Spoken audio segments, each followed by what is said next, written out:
Hello dear students, good morning. मेरा नाम मनोज कुमार, आप सभी लोगों का the guiding and English classes के इस डिजिटल प्लेटफॉर्म पे एक बार मैं फिर से स्वागत करता हूं।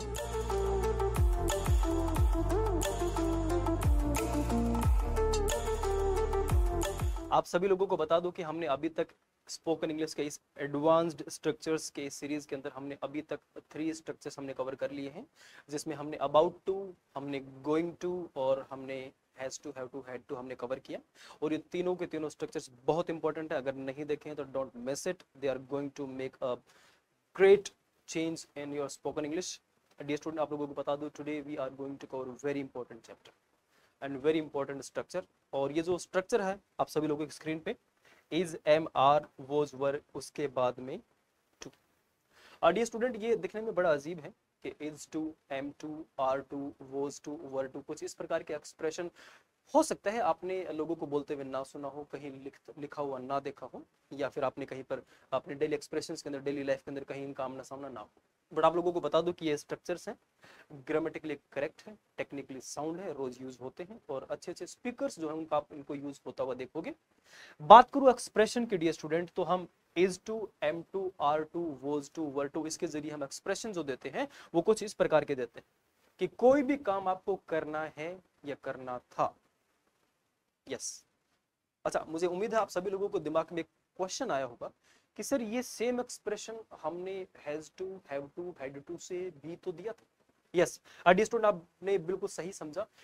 Has to, have to, had to से भी कहीं ना कहीं हम इस प्रकार का एक्सप्रेशन देते हैं कि कोई भी काम आपको करना है, करना था। लेकिन आप याद रखिएगा, has to, have to, had to से जब आप ये वाला एक्सप्रेशन देते हैं तो वहां पे मजबूरी होती है, वहां पे कंपल्शन होता है, वहां पे बाध्यता होती है। कोई काम आपको करना है, क्यों करना है?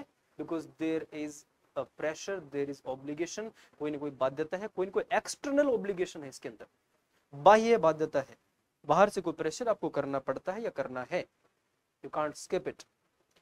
बट यहाँ पे आप इज, एम, आर, वोज, वर के साथ अगर इस एक्सप्रेशन को आप यूज करते हैं, एक्सप्रेशन यही होगा, करना है या करना था। लेकिन याद रखिएगा, यहाँ पे किसी भी प्रकार का कोई भी ऑब्लिगेशन नहीं, कोई बाध्यता नहीं है इसके अंदर। You are doing it by your will, आप अपनी इच्छा से ये कर रहे हो, आप अपनी स्वेच्छा से ये कर रहे हो, किसी भी प्रकार का कोई दबाव नहीं है। डियर स्टूडेंट, आप लोगों को बता दूं कि जब आप is to, am to, are to, was, were to, इनके एक्सप्रेशन आप यूज करते हैं तो आप कहीं ना कहीं एक स्केड्यूल, अरेंजमेंट या प्लानिंग की बात करते हैं कि कोई काम आपको करना है because it has been planned in such a way, कि ये इस प्रकार से प्लान किया गया, ये मुझे करना है। उसे एक भाषण देना है क्योंकि ऑलरेडी प्लान्ड है, हम अरेंज कर चुके हैं, उसका नाम लिखा जा चुका है, he will do this. Okay, arrangement schedule की अगर बात करें, अब पीएम मोदी जी को अब अगले वीक अमेरिका का दौरा करना है, क्यों करना है? दिस हैज बीन स्केड्यूल्ड, और ये कहीं ना कहीं अरेंजमेंट हो चुकी है, इसकी प्लानिंग हो चुकी है। डियर स्टूडेंट, अगर कुछ इस प्रकार के हमें एक्सप्रेशन देने हो तो इज टू, एम टू और आर टू से हम करते हैं।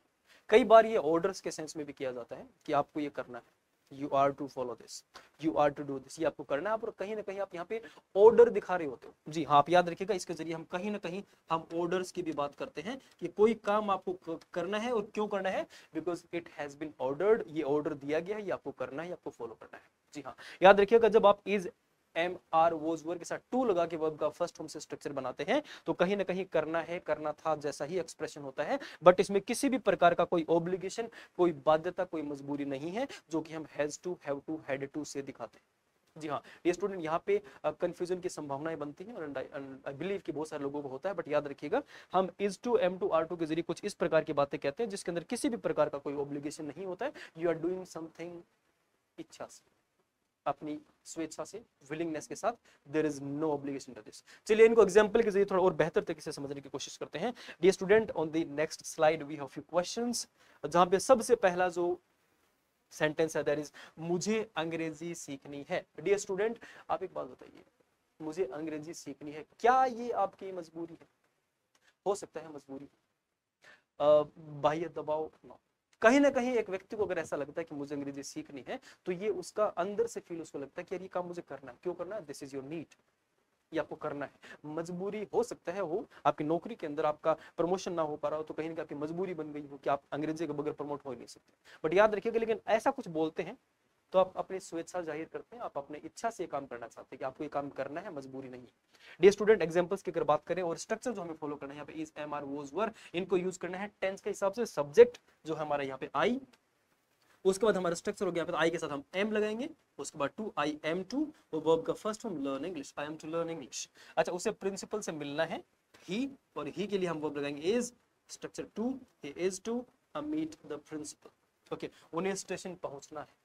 Okay, this is their planning कि उन्हें ऐसा करना है। डियर स्टूडेंट, यहाँ पे दे, और दे के बाद हम वर्ब लगाएंगे आर टू, उस पर लगना है हमारा वर्ब का first form station, they are to reach this station. और इस प्रकार के एक्सप्रेशंस हम खूब लिखा हुआ पाएंगे, हो सकता है बहुत सारे लोगों का यूज करता हुआ भी पाएंगे, अगर नहीं किया है तो definitely you need to explore a little bit more.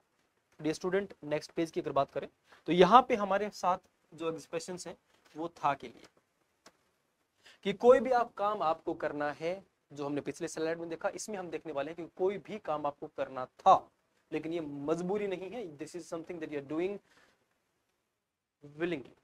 Okay, expression का अगर हम ट्रांसलेशन करना हो तो हम सबसे पहले सब्जेक्ट को देखेंगे। हमारा सब्जेक्ट है यहाँ पे हमें, सब्जेक्ट वी, उसके बाद वॉज या वर में से हम एक यूज करेंगे क्योंकि हम यहाँ पे था की बात कर रहे हैं, तो वी के लिए हम वर्ब लगाएंगे were, they we were to go home, हमें घर जाना था। अच्छा, मुझे कपड़े खरीदने थे, आए कपड़े खरीदने थे, मजबूरी थी क्या? नो, यहाँ पे हम कहीं ना कहीं अपनी इच्छा जाहिर करते हैं, अपने विश बताते हैं, कोई काम आप अपनी इच्छा से करते हैं, कोई मजबूरी नहीं है। यहाँ पे आई के लिए हम वॉज लगाएंगे, I was to buy clothes. Okay, उसे एक भाषण देना था। ओके, सेंटेंस का सब्जेक्ट है ही। और अच्छा, एक चीज और याद रखें, उसे एक भाषण देना था because it has been planned, ये स्केड्यूल किया जा चुका है, उसका नाम लिखा जा चुका है, and he has been said, उसे कहा गया कि आपको काम करना है। ओके, सेंटेंस का सब्जेक्ट यहाँ पे ही, उसके लिए ही के लिए हम वॉज का यूज करेंगे, वॉज टू, और वर्ब का first form speech. Dear student, this structure is very simple, I know, and one glance you can get this, you can understand it. Practice set करना ना भूलें, जो कि आप सभी लोगों को मिल जाएगा।